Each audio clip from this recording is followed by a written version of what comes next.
Assalamualaikum warahmatullahi wabarakatuh. Kami dari kelompok 15 yang beranggotakan saya sendiri, Vega Haifatarani, dan 3 teman saya yaitu Tri Puspita Dewi, Rizka Nanda Yolanudin, dan Sinta Nabila. Di sini kami akan mempresentasikan hasil diskusi kami yang berkaitan tentang perhitungan biaya target dan balance scorecard.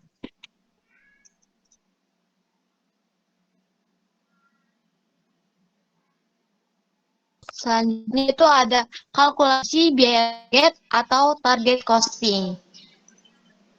Jadi, perusahaan menetapkan biaya produk yang dianggap dengan sesuai keadaan pasar, menentukan laba yang diinginkan, baru kemudian menentukan harga jual produk tersebut kepada masyarakat.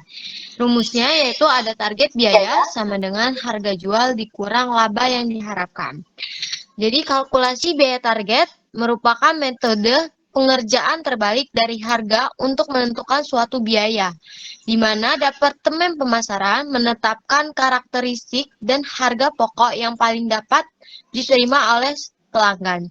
Selanjutnya ada tugas teknis perusahaan untuk mendesain serta mengembangkan produk sedemikian rupa sehingga biaya dan laba dapat ditutup oleh harga. Selanjutnya yaitu ada prinsip target costing. Yang pertama ada harga jual mendahului biaya, di mana sistem target costing ini menetapkan target biaya dengan mengurangi margin laba yang diharapkan dari pasar yang kompetitif. Jadi harga pasar dikendalikan oleh situasi pasar dan target ditentukan oleh kondisi keuangan suatu perusahaan dan industri yang digelutinya pada pelanggan. Jadi sistem target costing ini digerakkan oleh pasar, persyaratan pelanggan atau kualitas, biaya, dan waktu secara simultan diintegrasikan ke dalam produk dan keputusan proses, serta arah analisis biaya. Biasanya target biaya tidak boleh dicapai dengan mengorbankan tampilan yang diinginkan oleh seorang pelanggan, menurunkan kinerja atau keandalan suatu produk, atau menunda peluncuran produk di pasar. Yang ketiga itu ada fokus pada desain, yaitu perusahaan menghabiskan lebih banyak waktu pada tahap desain dan mengurangi waktu sampai ke pasar dengan menghilangkan perubahan yang mahal dan menghabiskan banyak waktu yang diperlukan di kemudian harinya. Selanjutnya ada siklus biaya. Jadi, siklus biaya ini merupakan suatu urutan aktivitas biaya dalam perusahaan, mulai dari riset dan pengembangan, kemudian desain, produksi, pemasaran, dan distribusi. Sehingga sebuah pelayanan kepada pelanggan setelah menetapkan produk apa yang akan dihasilkan, sebuah perusahaan melakukan riset dan pengembangan untuk membuat inovasi berkaitan dengan produk yang akan dihasilkan tersebut. Jadi, inovasi itu dapat berkaitan dengan produk tersebut, proses produksinya, alternatif produknya, dan sebagainya.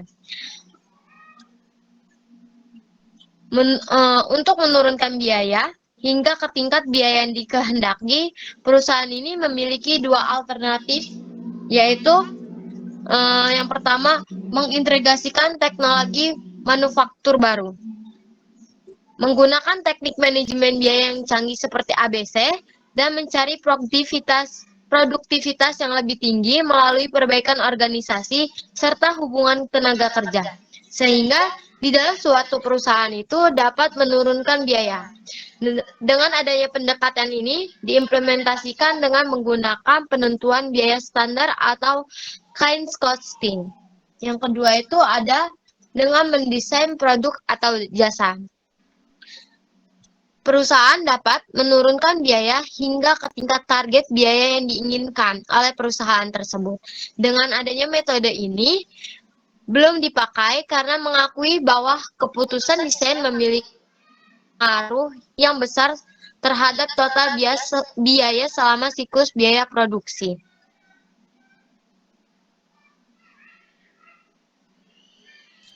Selanjutnya ada karakteristik perhitungan biaya target. Yang pertama ada target costing digunakan pada tahap perencanaan atau desain. Yang kedua, target costing merupakan perencanaan biaya yang berujung pada pengurangan biaya. Yang ketiga, target costing lebih cocok digunakan oleh perusahaan yang berorientasi pada perakitan yang membuat beraneka ragam produk dalam jumlah sedang dan sedikit dibandingkan dalam industri yang berorientasi pada proses yang ditandai dengan produksi yang terus-menerus dan bersifat massal. Yang keempat ada target costing digunakan untuk pengendalian spesifikasi desain dan teknik produksi. Selanjutnya, ada langkah mengimplementasikan target costing. Yang pertama, menentukan kompetitif. Manajemen mempertimbangkan harga produk pesaing, daya beli masyarakat, kondisi perekonomian secara umum, nilai tukar rupiah, dan sebagainya untuk dapat menentukan harga produk. Yang kedua, menentukan laba yang diharapkan. Penentuan harga jual per unit produk ini dipengaruhi oleh pangsa pasar atau market share yang ingin diperoleh, tingkat pertumbuhan yang ingin dicapai perusahaan, serta volume penjualan yang ingin direncanakan. Yang ketiga ada menetapkan target biaya. Rumusnya ada target biaya sama dengan harga jual dikurangi laba yang diharapkan. Yang keempat, melakukan rekayasa nilai. Rekayasa nilai ini digunakan dalam target costing untuk menurunkan biaya produk dengan cara menganalisis trade-off seperti jenis dan tingkat yang berbeda dalam fungsional produk dan biaya produk total. Yang kelima, menggunakan Kaizen costing dan pengendalian operasi. Kaizen costing ini adalah metode perhitungan biaya di mana secara terus-menerus berupaya mencari cara baru untuk menurunkan biaya dalam proses pembuatan produk dengan desain dan fungsional yang ada. Selanjutnya ada rekayasa nilai atau value. Salah satu langkah yang perlu dilakukan target costing ini adalah merekayasa nilai, yaitu semua upaya yang dianggap perlu memodifikasi produk perusahaan, biaya yang terkait upaya dan nilai atau value yang optimal pelanggan. Rekayasa nilai ini digunakan dalam target costing untuk menurunkan biaya produksi melalui analisis konsumen, yang kemudian digunakan untuk dalam suatu produk yang dihasilkan dengan fungsinya jika utama dan dikurangi kelompok fungsionalitasnya stabil.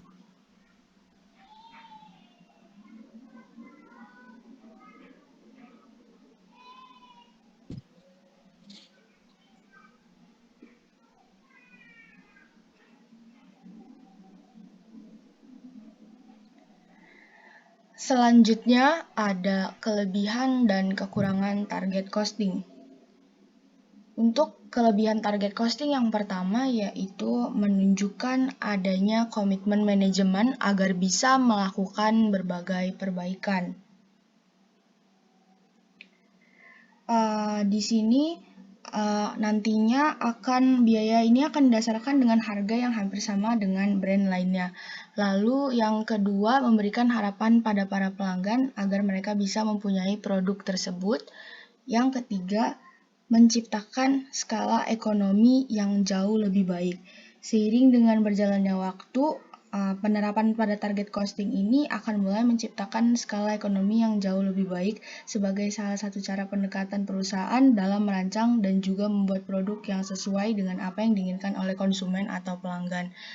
Dan yang keempat, memberikan nilai terbaik sehingga keuntungan perusahaan meningkat. Namun di sini juga ada kekurangan dari target costing itu sendiri. Yang pertama, kurangnya pemahaman konsep target costing. Ini dikarenakan target costing pertama kali ditemukan di Jepang Namun ketika dibawa keluar Jepang, tidak semua pengguna memahami dengan baik konsep target costing. Akibatnya banyak senior manajemen yang menolak ide ini.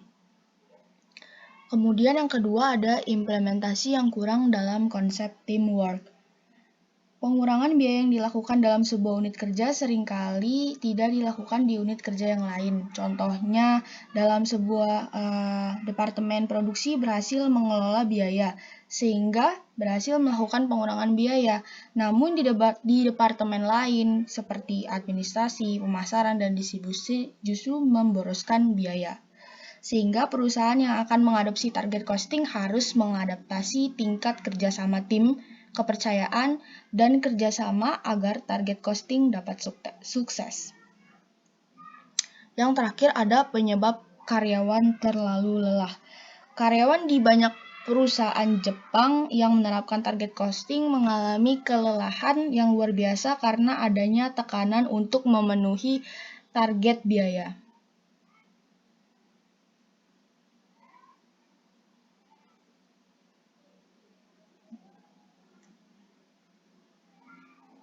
Selanjutnya ada balance scorecard. Balance scorecard merupakan kartu yang digunakan untuk mencatat skor hasil kinerja eksekutif. Balance scorecard telah berubah dari suatu sistem pengukuran kerja yang telah disempurnakan menjadi inti sistem manajemen. Melalui kartu skor yang hendak diwujudkan eksekutif di masa depan dibandingkan dengan hasil kinerja sesungguhnya. Dan kemudian hasil perbandingan ini digunakan untuk melakukan evaluasi atas kinerja eksekutif. Kata berimbang dimaksudkan untuk menunjukkan bahwa kinerja eksekutif diukur secara berimbang dari dua perspektif, yaitu keuangan dan non-keuangan, jangka pendek dan jangka panjang, internal dan eksternal. Oleh karena eksekutif akan dinilai kinerja mereka berdasarkan kartu skor yang dirumuskan secara berimbang, eksekutif diharapkan akan memusatkan perhatian dan usaha mereka pada ukuran kinerja non-keuangan dan ukuran jangka panjang. Dalam perkembangan selanjutnya, balance scorecard sendiri tidak hanya berkaitan dengan kartu yang dipakai untuk mencatat skor eksekutif. Balance scorecard lebih dimanfaatkan sebagai alat yang efektif untuk perencanaan strategik, seperti menerjemahkan misi, visi, dan tujuan, 12 keyakinan dasar, nilai dasar, dan strategi organisasi ke dalam rencana tindakan atau action plan yang komprehensif, koheren, terukur, dan berimbang.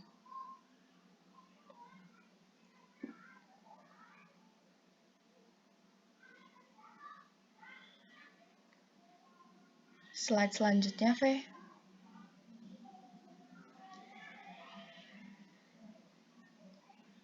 Fungsi Balanced Scorecard. Balance Scorecard sendiri memiliki fungsi diantaranya sebagai alat ukur perusahaan apakah visi dan misi yang dianut telah dicapai, kemudian sebagai alat ukur keunggulan kompetitif yang dimiliki perusahaan, sebagai panduan strategis untuk menjalankan bisnis, alat analisis efektivitas strategi yang telah digunakan, memberikan gambaran kepada perusahaan terkait SWOT, sebagai alat Key Performance Indicator atau KPI perusahaan, dan yang terakhir sebagai alat komunikasi, informasi, dan sistem analisis pembelajaran perusahaan.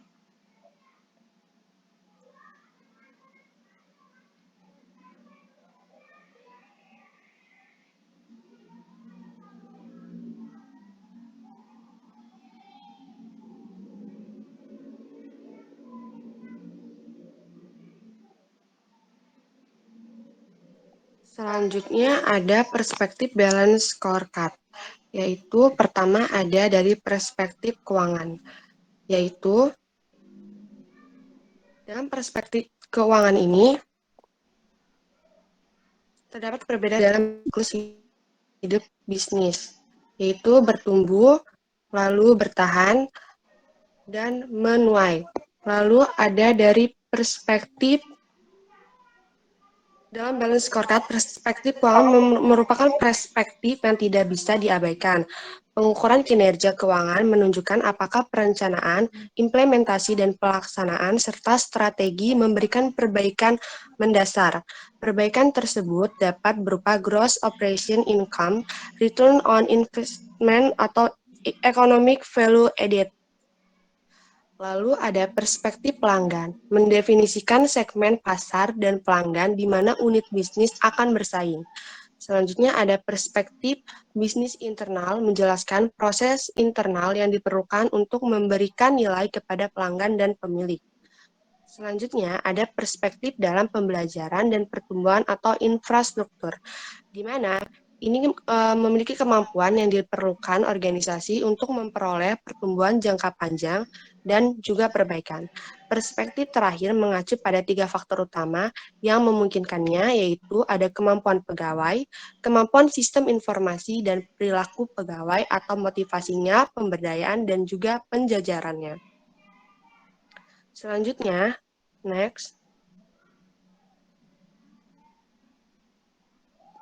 Keunggulan balance scorecard, yaitu menurut Mulyadi memiliki keunggulan sebagai berikut, yaitu pertama ada comprehensive balance scorecard, memperluas perspektif yang dicakup dalam perencanaan strategi.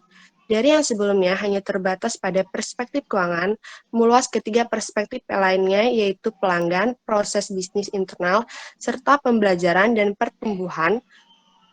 Selanjutnya ada coherent balance scorecard, yaitu membangun hubungan sebab akibat di antara berbagai sasaran strategik yang dihasilkan dalam perencanaan strategik. Kekoheran juga berarti dibangunnya hubungan sebab akibat antara keluaran yang dihasilkan sistem perumusan strategi dengan keluaran yang dihasilkan sistem perencanaan strategik. Sasaran strategik yang dirumuskan dalam sistem perencanaan strategik merupakan penerjemahan visi, tujuan, dan strategi yang dihasilkan sistem.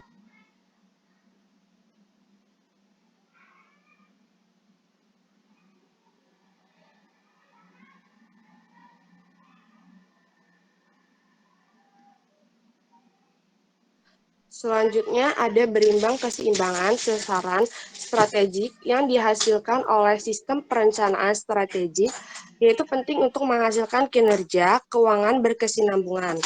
Selanjutnya yang terakhir ada terukur keterukuran sasaran strategik yang dihasilkan oleh sistem perencanaan strategik, menjanjikan ketercapaian berbagai sasaran strategik yang dihasilkan oleh sistem tersebut. Balance scorecard mengukur sasaran-sasaran strategik yang sulit untuk diukur. Sasaran-sasaran strategik di perspektif pelanggan, proses bisnis internal, serta dan pertumbuhan merupakan sasaran yang tidak mudah untuk diukur. Namun dalam pendekatan balance scorecard, sasaran di ketiga perspektif non-keuangan tersebut ditentukan ukurannya agar dapat dikelola, sehingga dapat untuk diwujudkan. Dengan demikian, keterukuran sasaran-sasaran strategik di ketiga perspektif tersebut menjanjikan perwujudan berbagai sasaran strategik non-keuangan, sehingga kinerja keuangan dapat berlipat ganda dan berkesinambungan.